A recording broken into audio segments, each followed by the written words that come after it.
Welcome to another episode of Sanford Says. My name is Lisa Holder, Chief Communications and Cultural Affairs Administrator for the City of Sanford. You're listening to Sanford Says, the city's podcast. And today we have another great informative episode. We're going to be talking about the City of Sanford's multi-million-dollar water meter replacement project. We have several guests with us today from several partners that the city is working with to make this project easy for you as our resident and business owner, and just as an informative episode for those that are interested in city business. I'm going to introduce our guests. We have Bill Marcoux. Bill Marcoux is our utilities manager from the City of Sanford. Bill's been on the episode before. Hi, Bill. Hello. We have Matt Gans. Matt is from ZHA. He is the project manager, and we would call a city consultant for this project. We have two consultants, two companies. Monty Merkel is from SL Serco, and they are another consultant for the City of Sanford. Hi, Monty. Good afternoon. And then we have Peyton Duncan. He's from Core and Maine. They are our distributor, and he is a smart utility specialist. We also have Jason Milhorn, who is the sales rep for Core and Maine. And like I said, they're the distributors of our new water meters. So we're going to get into a real broad overview of this project and just an introduction to what the city is going to be getting into in the next couple of years. We'll start here with Bill to give like an overarching view of the project and kind of where we are and how we got to this point and what to expect. Bill. Yeah, we're just about to launch a mass meter exchange project, which is an AMI type project. That's for automated metering infrastructure, and is really going to take our meter system into the future. Currently, we have a system that's out there. It's aged out. It's about 15 years old, and it creates a challenge for both the customer and the utility in the billing area. And it's really important for us to have accurate billing because water is a really important part of everybody's daily experience. So we've been working on this for a few years, and as they indicated, we have a few people on our team. We have SL Serco has been with us from the very beginning, helping chart this course, and we brought in ZHA, who will be our on-site project manager. Core and Maine is a national company that's local, but they are the vendor for the meter we have selected, which is Census. Census is one of the biggest leaders in the water meter business or industry. They have a big footprint here in Central Florida. A number of systems use Census, so we won't be out there by ourselves. This is a tried and true solution here in Central Florida. We have Orange City, Winter Park, Ocoee, Winter Garden, just a series of Castleberry, just a series of customers under the umbrella for Census. So this is a very exciting time for us. And the technology is something that's very special and up to date, and we can get into that when you're ready. Right, and so Peyton is with Core and Maine, and your title is Smart Utility Specialist. So obviously that has to do with our technology, right? That's basically one of the reasons we're in 2024, and this industry has probably come a long way in meter reading. But can you take us through like the technology of these meters that the city's going to be installing? Yeah, of course. So on the commercial side, as far as the actual meter, the metrology goes, these are all standard what we call Census Omni Plus meters. They are a prop-driven meter. They have a propeller that measures the water flow, and depending on the situation where it's being put in, there are different types of commercial meters, whether it be what we call a compound, a turbo, residential, but that just kind of depends on what the application is being used for. Far as the residential side, what we're looking to install here in Sanford is the Census iPearl. So this is what we call a solid state meter, and so this has no moving parts. So the way that this measures is by measuring the positive and negative electrons in the water itself. So it's what we call a mag meter. So then moving on to the actual communication network that we're using, we're installing 3 towers throughout the city, and these will communicate through a FCC licensed primary spectrum radio frequency. So this is the city's frequency. There's no outside interference, so we can make sure that all reads, all data gets across the way it should. And then, of course, moving into like the software side, we're going to be implementing what we call Census Analytics. And this is a platform where the city can go in and see hourly data, water data from the customers. So as far as a customer service standpoint, this is a great aspect of the project where it's no longer one reading a month. You don't know, how much you use until that month comes. Now there will be hourly data throughout the entire month. Right, so if you want to conserve your own water, you can. You're in charge of, I guess, how much water you use. You can see it right there. It's very, I guess, you feel more hands-on in that aspect.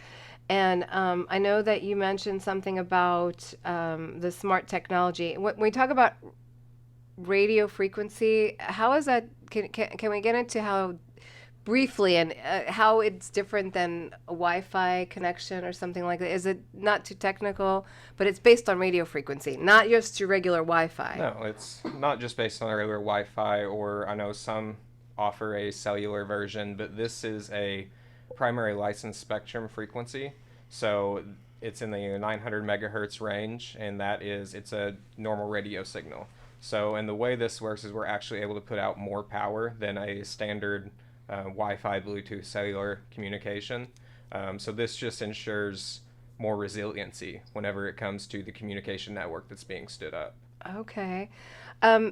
Jason, do you want to talk about how what your role is and where the first steps in terms of you're really out in the field making sure that things are coordinated. Now I know we're starting with the commercial side of it now, right? Yes, for sure. Just making sure that we get the supplies here on site, ready for the installers when we're ready to kick off. Okay, all right. And so do we have a Bill, do we have a timeline, so to speak, that for I know we know and it has been decided we're doing the commercial side. We're talking about, I think there's 25,000 total meters between residential and commercial together that have to be changed out? Yep, that's exactly right. And so where we are is just finishing up the permitting associated with the antennas that Peyton was describing. Yeah, that's interesting. Which will 2 will be on water towers and 1 will be on a cell tower, and that will basically provide an umbrella over the city where this will be communicating. So the meters will be communicating to the antennas, and then the antennas will transmit that information back to the city. And as you say, we almost real time will be able to see consumption and manage the utility with that data.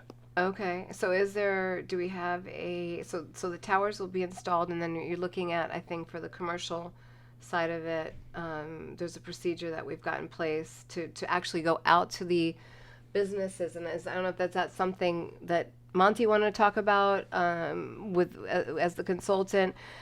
Rather, Sure. We're going to be door to door with the local businesses. Monty, is that right? So how do we reach out to and coordinate with the business community? It will be a little bit different than the residential, correct?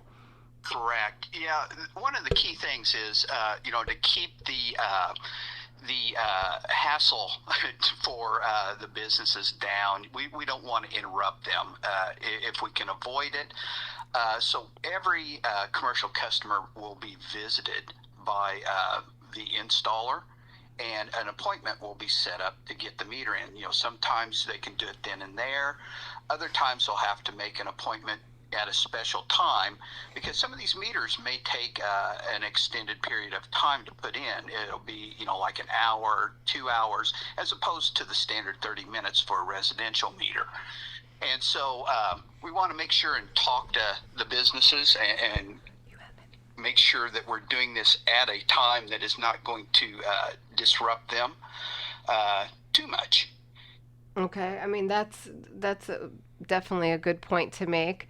And so I just want to share too that we will have on the city website an extensive frequently asked questions webpage about this project.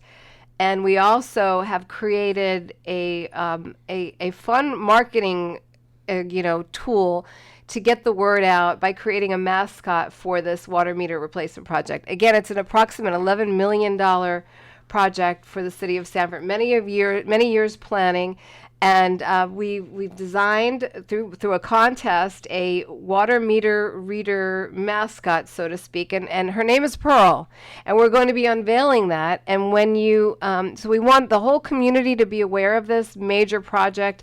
Everyone is affected in the city of Sanford, and so there's going to be timelines available so you can see clearly of when your home or your business will be reached and how we will do that, including social media, etc. So after all of this background information is being shared with you, you can use the city website as a resource to find out more information. And we want you to be informed, well informed with this project. That's why we're stepping out ahead of the game here to get this information out to you. This is a very broad reach right here, but there are many, many details that you should still be aware of. And we hope that you take advantage of that too. So Matt, do you want to share some insight into some of the consulting work that you're doing for us on this project that would be helpful? Sure, yeah. Sure. Thanks, Lisa. So really what we're going to do is, from a ZHA standpoint, is we're going to manage and work with SL Serco and the city, and we didn't mention VEPO, but VEPO is going to be our installer on site. They're going to be our boots on the ground, and ZHA will have a representative on site as well, monitoring VEPO as they install and talking with customers and talking with residents and just making sure everything goes smooth. Like Lisa said, there'll be a phone number, an email address that you could contact if you have any questions or if there's any anything you would like to touch on in regards to your installation. Okay. Matt, won't they have some ID too? Yes. So VEPO will be wearing hard hats. They'll be wearing vests. They're going to have shirts on. You'll see VEPO. They're going to be walking around with hang tags, putting them on doors, bringing them to businesses. Also, ZHA will be wearing a hard hat and a vest also that says ZHA. So you'll know who's there and what they're working on when they're there. Right, and that's a great opportunity for our residents to know this, because we're going to have those images on our website. You're going to see what they look like, so you'll know who we're referring to, and on this. And so I think the really great part of this, Bill, and correct me if I'm wrong, but is that dashboard, that interactive dashboard that there'll be a learning process, of course, for the average customer, resident, but to actually be able to go on, most people, I'm sure it's mobile too. Can you use your app and look on the dashboard too? Is that right, Peyton? Yeah. So, did you want to say something? Yeah. So Peyton, can you basically spell out what the customer would expect or to see when they open up the portal? Yeah. So I think it's important to kind of separate. There's two separate dashboarding solutions. There's one that's what we call census analytics, and that is going to be more on the city side, where they can get more of a look at the raw data for optimization of the system. But there's also, we're implementing a customer portal called Aquahawk. So that is going to be on the customer side.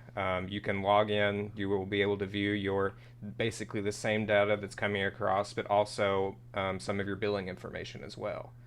So you'll be able to see, how much water you use during a certain period.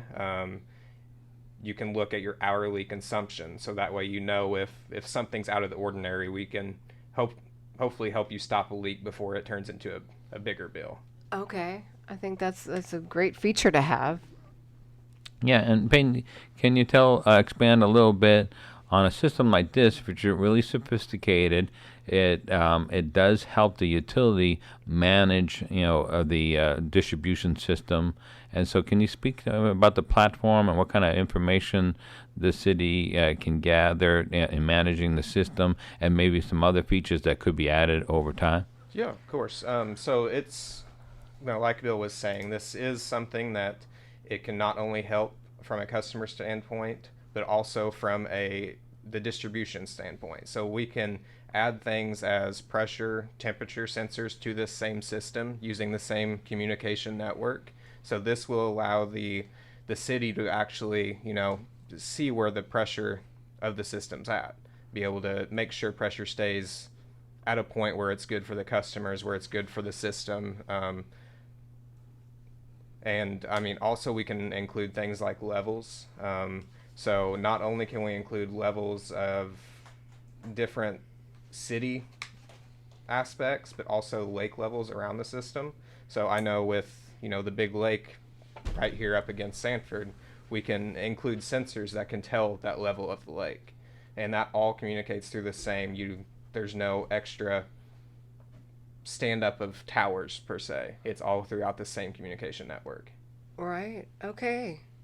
Yeah, so it's dynamic, and it has that, like you said, different applications if we want to get into, like lake management or other aspects. We also can add water quality sensors, like chlorine levels or some other sensors that would be a very big concern for both the customer and the utility if something was not according to our regular standards. Right.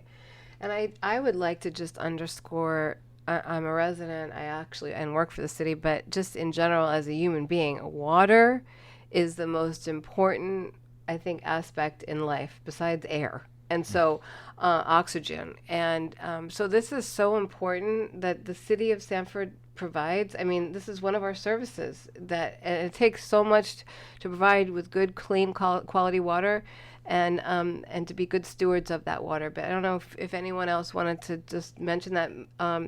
Monty, I know we had talked about that several times on the calls that we've done about communications, et cetera. Did you have a couple of just supportive ideas about that whole, Oh, yes.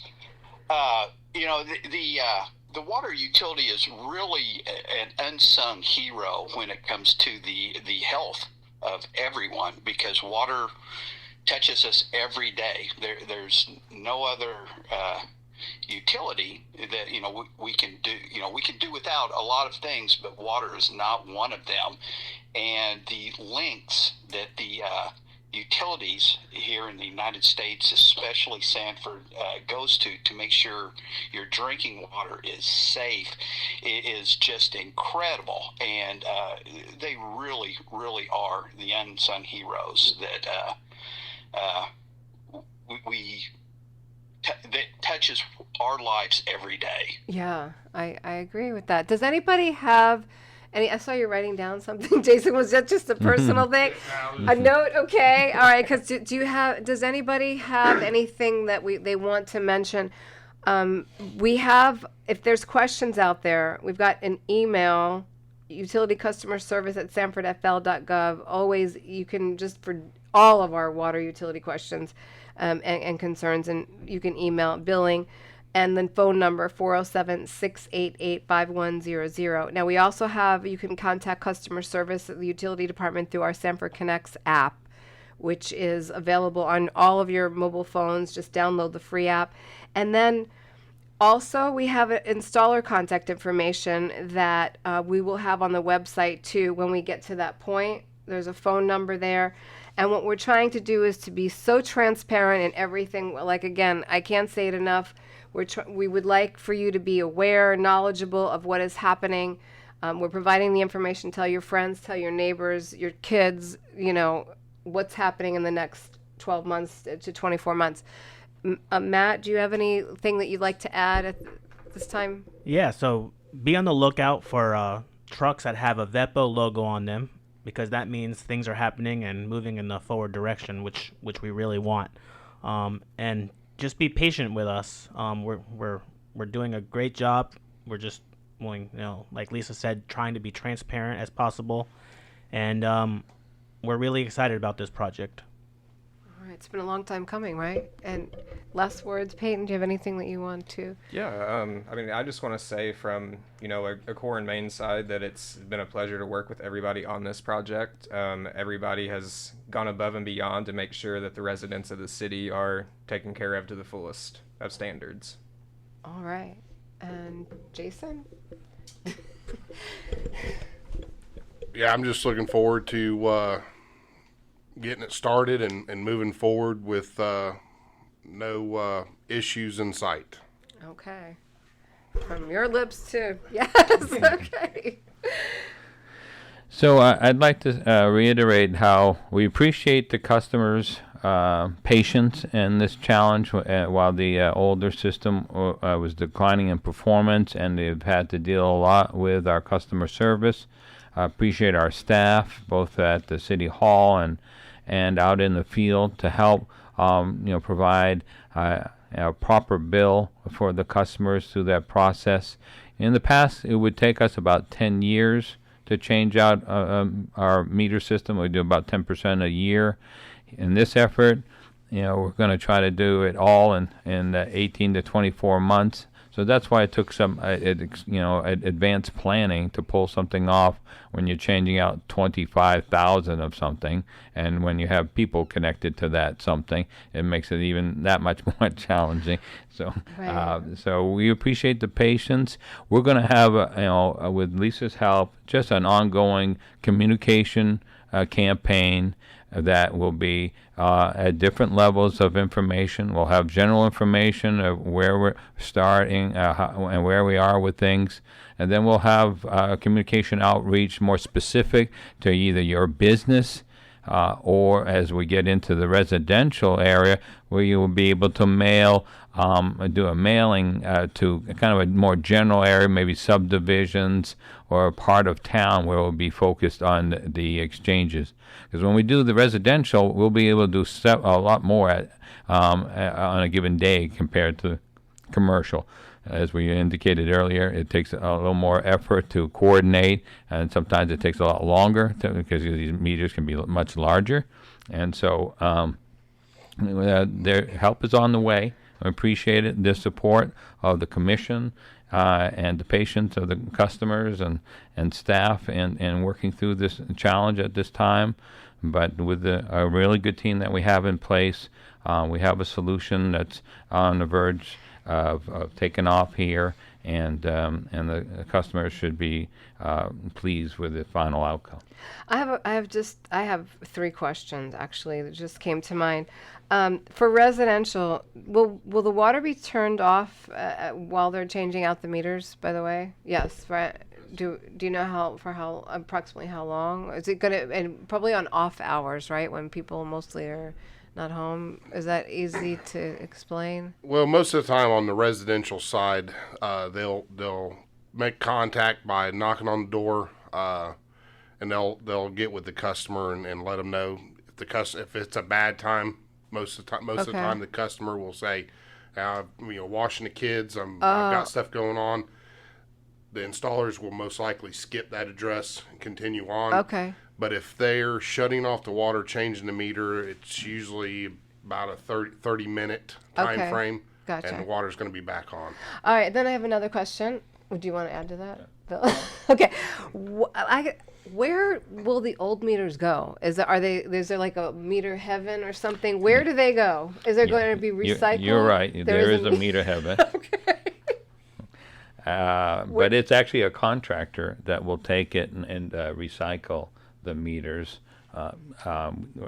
That's normally the course of action, right? If they're salvageable, they'll, Right. and because of the components they're made, there's brass and there's different things that associated that can be recycled. Yeah. So it is marketable, and there are vendors that take care of the old meters. Okay. But they make it to heaven as well. Okay. And then another thing, where are these? Where are census? That's what they're called. Census meters. Where are they manufactured, by the way?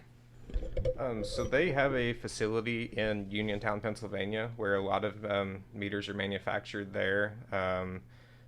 They also, Jason, maybe you can help me. Where is their other facility of? But they're in the United States. They're from the United States, right? Made in America. Yes, I believe most of the meters are the large meters come out of Uniontown. Okay. There's some meters that comes out of North Carolina, and then there's some transmitters that are actually being produced in Mexico. Okay. I just was wondering about that. Monty, did you have any last good words to share with the folks listening? Yeah, well, we've talked a lot about us that are on the call, but there was a whole staff of people with the City of Sanford that worked diligently, through the development of this project, from the billing department, customer service, the meter department, and they put a lot of time and effort into making sure this is a good project. And they really need some kudos because their dedication was phenomenal. Okay. Well, thank you. Yes, thank you to our city team, and especially our city commissioners for supporting this project and approving the funding of this much needed utility project. All right. Well, I think we've got just our last minute sound effects here and. Water, right? That's it. It's all about water and our water meters. Thank you so much, everybody, for joining us on this episode. We hope it's informative for you. Please share it with people that you know that will be affected by this water meter replacement project, and just for those that may be interested in city government and services that we provide. You can find this podcast wherever you listen to your favorite podcasts and on the city website. That's sanfordfl.gov. Thank you for listening. Thank you, everybody, for being part of this episode, and we will catch you later. Thank you again. Bye now.